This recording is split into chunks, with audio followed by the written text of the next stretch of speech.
looking for are the things that are really going to enable whole new classes of missions, things that are really going to enable new ways of doing business. And so problem number one for us, especially in human, is making things affordable. If we can't afford to go and afford to do the mission, it's not going to happen.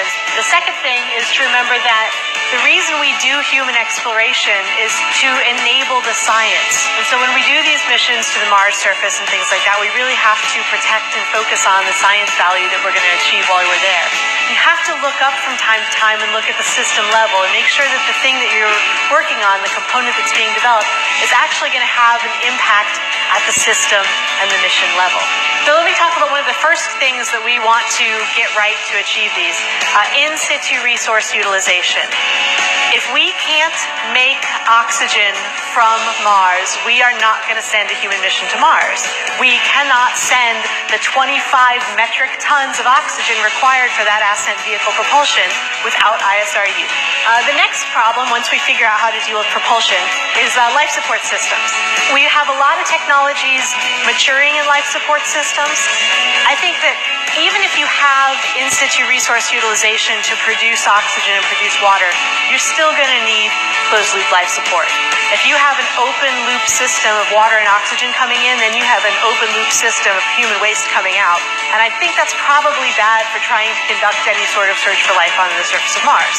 The next big mass problem and logistics problem for making these missions affordable is food. Food is part of this Earth-independent chain that we really have not been able to break satisfactorily. We have to find ways to make them even more affordable than the shipped food that we have now.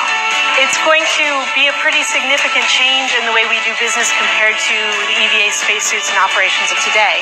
Our gloves right now cause, damage to our crew members in their training operations when they use them a lot. Between the smashing of your fingers into it and the damp environment, their fingernails fall off.